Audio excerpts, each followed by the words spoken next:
Hey, and welcome to another edition of At Home with Chris. Once again, I'm stoked to be here to be able to sing for you guys and just chat. I've got another absolute legend from The Voice joining me again today, which I'll introduce in a moment. But first and foremost, I'm going to do a big shout out to EMI, the label, for putting this on. I love you guys. It's been amazing so far. Muso's Corner in Newcastle for providing us with some gear and helping us put this whole thing together. A quick plug for my show at on the 20th of August at the Camelot Lounge in Sydney. There's only a handful of tickets left to the Thursday show, but still get them. And then there's another show that we've just announced on Sunday, the 23rd, which I'm stoked. I'm so glad that we've been able to sell some shows in this crazy time. But all of that being said, I'm going to sing and then we'll get our special guest on. There's a song called Dancing on My Own.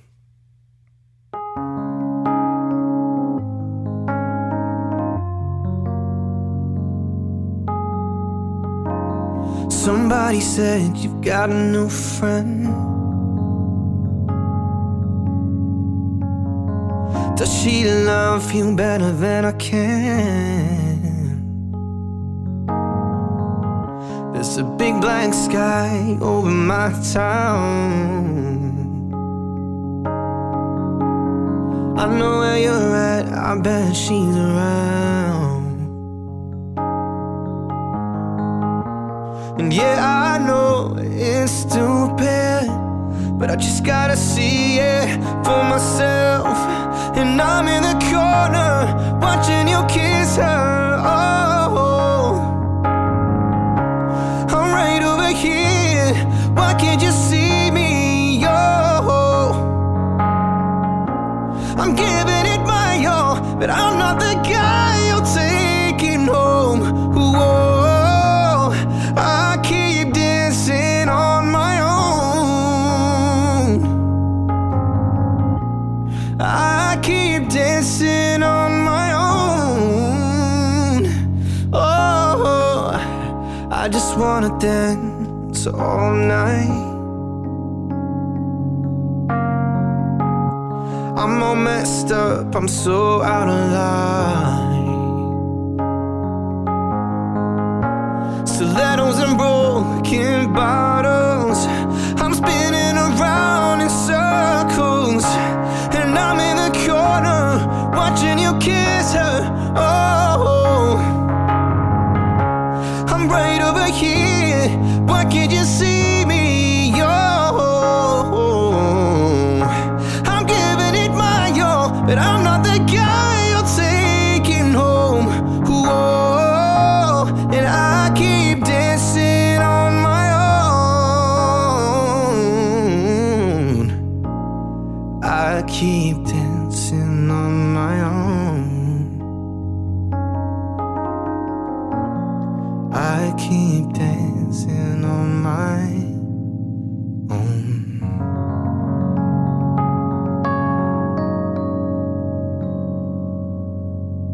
All right. Well, it's about time I welcome my very special guest from Team Delta and on The Voice this year. It's Jesse Tanaki. Come on, mate. Hey, brother. We'll do the COVID friendly. Yeah, got to keep it safe. How you doing, man? Dude, I'm good. It's so good to see you again. Yeah, likewise. Since the show, man. We hung out a lot on the show, Jesse and I, and you're genuinely. I think everyone would agree if we were to do like a poll on the show, if we're like, who's the nicest guy in The Voice? I think everyone will say Jesse Tanaki. I don't You're know a good about dude. that. You're good people. Yeah, we're convinced them. We finally convinced them. What have you been doing? What have you been doing post the show? Really just, I kind of talked about on the show, like experimenting a lot with music kind of before to get me back this season, but a lot more experimenting. You know, I think that's just a creative's path. Is always experimenting and stuff. So songwriting and stuff. Yeah, man. I've heard your music. I'm pumped for people to be able to hear it. It's going to be a good time. One of the questions, because this is kind of relating to me as well, is the all-star thing, the elephant in the room. What was it like for you being an all-star? Like, how different was it for you from this year to last year? Very, but also not at all. Yeah. At the same time. Such a weird answer. It's just, did I cryptic. answer that at all? Yeah. So for me, obviously, it was only a short amount of time. Like, it was only a couple of months since I'd actually been there. Yeah. But I think the maturity that I kind of gained, in those couple of months was huge. And, when you go through an experience and you're like, oh, man, I should have done that, or I should have gone about it this way. I had that up my sleeve. So I was kind of like, this time I'm just going to go and be open and be honest and be myself. Yeah. So that really helped. Yeah. How about you, man? Because you were obviously... Well, I was season 1. So, man, it was a different time. It was a different show, different people. So for me, the whole experience was almost like a breath of fresh air. Yeah. Cool. I wanted to do it for a while, and I think that's what sort of people didn't realize. Like, I love the show. Guy being a coach on the show is one thing, but I've loved the show since I was on it. Yeah. And I wanted to get back on, and I felt like being in front of a TV audience again would be great for me. And then my daughter was born. Like, I remember finding out that my wife was pregnant, and I was like, all right, I've been doing the covers gigs for a while. now I gotta take this thing seriously. And that was honestly the main motivation. Yeah, man. But it was a different experience. I loved it. Yeah. It was. I won't say a bad word about it because I can't. It was amazing. Everyone that worked on the show, all the artists on the show, it's the best time. That's funny because a lot of people think like, oh, they're just saying friendly things about the show because they're under contract or they're this or that. But honestly, I'm the exact same. Man. I loved every part of it. So good. Like, So I mean, good. and we had some good times. I was thinking, what stories can we tell? You know, us together. For me, straight away, I think the first time. I mean, we've hung out a few times, but the first time that we hung out as like a group, we went to the driving range. The driving range day. That was like my first voice outing with everyone, yeah. and that was like, I'm a golfer. That was the best thing for me. So I was in my element, but. Can I just say that we definitely weren't golfers? Well, that's the thing. So we created some games because not everyone could golf. I remember Graham Masako is a lovely man and a great singer. With a golf club in his hand, not so much. He struggled a little bit. I think he was in one stall, and I'm pretty sure his butt was in the stall behind him. Yeah, It was, he's the weirdest golfing stance that I've ever seen. yeah. But then we started making up games. So because hitting the golf ball was hard for some people, we started to throw them.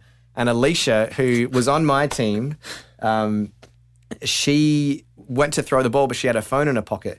So she's tried to launch this golf ball off the top floor of Moore Park Golf Course driving range. It's like 3 stories, and her phone's come out of her pocket. It's gone further than the ball that she threw, which to us, like that was one of the funniest moments. And there was, I mean, even that day we did so much. We went out for dinner afterwards. We pretended that it was Steph's birthday. Yeah. Steph Cole from Guy's team. Wasn't her birthday. we thought we'd tell the restaurant that it was. And so we such all, a lovely, innocent. I know, innocent and she girl didn't as know how to well. play along with it. She's like, I don't want to do this. But then we all sang happy birthday, and it was. Yeah, at the top of it, like a room full of singers, and we all sang as much as we could. It was great. It had some applauses from the background. We did, actually. yeah. And there was someone at one of the other tables. They're really good singers. But by that point, I don't know if the show gone to air yet.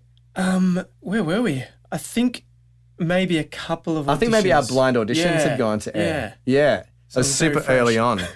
Well, we should play some music. Let's do it. Yeah.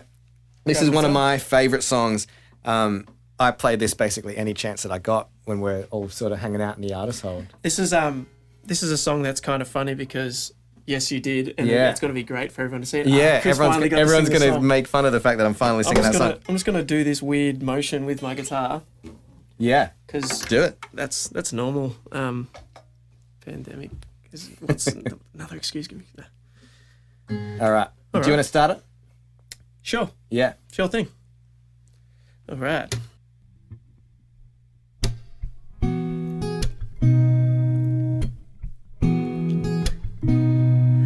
I've been seeing lonely people in crowded rooms, covering their old heartbreaks with new tattoos. It's all about smoke screens and silhouettes, looking through low lights and silhouettes. I've been seeing lonely people in crowded rooms. The city's gonna break my heart. The city's gonna love me and leave me alone. The city's got me chasing stars. It's been a couple months since I felt like I'm home, and I'm getting closer and closer where I belong. The city's gonna break my heart. She's always gonna break your heart. No. Yeah. I remember mornings when my head didn't hurt. I remember nights when I didn't feel like dirt.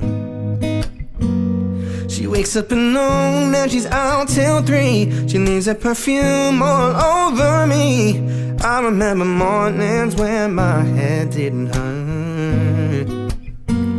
Oh, the city's gonna break my heart. The city's gonna love me and leave me alone. The city's got me chasing stars. It's been a couple months since I felt like I'm home, and I'm getting closer to knowing where I belong. The city's gonna break my heart. She's always gonna break your heart. Ooh.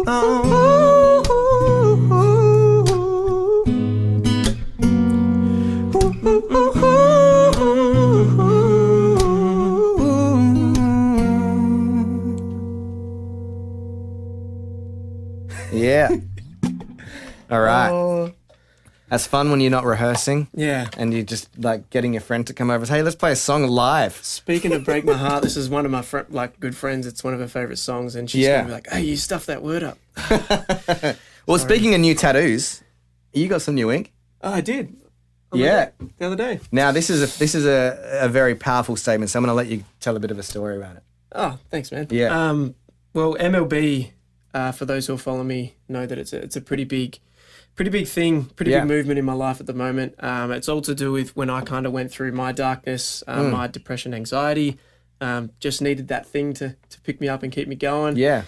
Kind of came up with Make Life Better, writing MLB Love on my hand, kind of like a grocery list so you don't forget it. Yeah. I still forget the milk daily, but at least I'm remembering to kind of pick myself up and push forward, man. So for me, it's like I wish that I had a rope to kind of pull me out of the depths when I was back there. So why not? But that's try? part. I mean, that's such a great thing because it's something that there are people that are going through that don't actually know that they're going through that. Yeah. And it takes people like you coming out and being courageous and owning it for people. I think that's something that I don't know if you've put much thought into, but it's a powerful thing that you're doing by owning that and being courageous enough to talk about it. I think is such a beautiful thing because it's probably giving people, I guess, almost the push that they need to admit that sometimes we don't have it all together. Yeah. Well, man, life's hard. I mean, life's hard for us, right? As musos in COVID, for sure. I mean, there are a lot of people doing it tough, and we're not excused, from that. It's 100%. So it's all about kind of just owning it and being okay with it, knowing that you got people around you that are gonna just be on board. Well, with thanks, man. I appreciate that. That's good, man. It's super courageous, and it's definitely something you got to be proud of. Yeah, thanks. Appreciate that. Yeah, man. Speaking of like you just kind of mentioned like muso, pandemic, yeah, all this. Like, how you doing, man? Because you got a new kid. Like I got a little girl, so I got a 5-month-old. How's it all going in with like COVID? But yeah, trying to juggle music.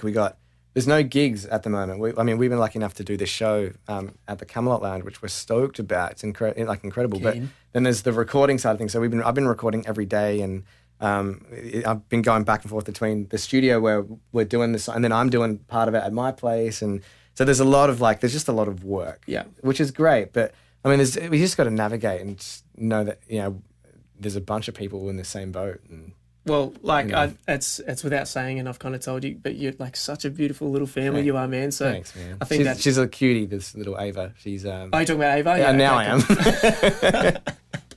I am. But yeah, I mean, we should probably play. People are probably getting bored of us. Yeah, I can talk to you forever, but I don't know if they We'll sit back with a cuppa after and have a chat. Exactly. Maybe we'll play something. We'll play some tune. I mean, do you want to do Tennessee Whiskey? Like I said, we've not rehearsed. We're just hanging out. But we can play Tennessee Whiskey. Sure. Let's do it. I mean, let's do it. Where do you play it? Let's do it in A. Yeah. Done. You ready? If I say yes, will you believe me? Let's go. I'll start this one. Done. All right. Used to spend my nights out in a bar room,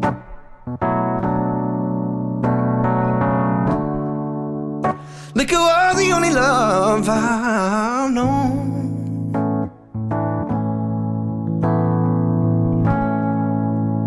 But you're asking me from reaching for the bottom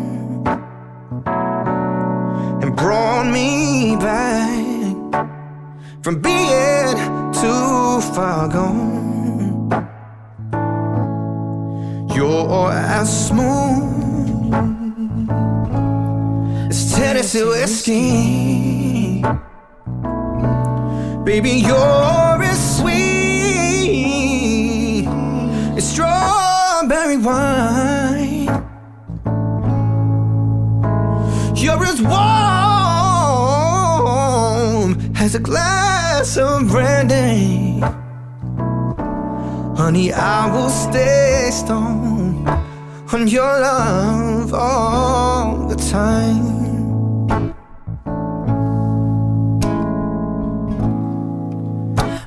I've looked for love in all the same old places. I found the bottom of the bottle always dry. When you poured your heart out, I didn't waste it. 'Cause there's nothing like your love to get me high. You're smooth as Tennessee whiskey. Baby, you're as sweet as strawberry wine. You're as warm as a glass of brandy. Honey, I will stay stoned on your love all the time. Honey, I'll stay stoned on your love all the time. Honey, I'll stay stoned on your love all the time.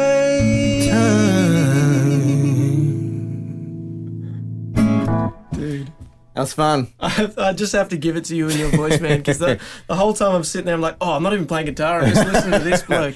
Please, coming from the Tone King. You're insane, bro. This was fun. It was really fun. I hope you guys have had a bit of fun too. This is Jesse Tanaki.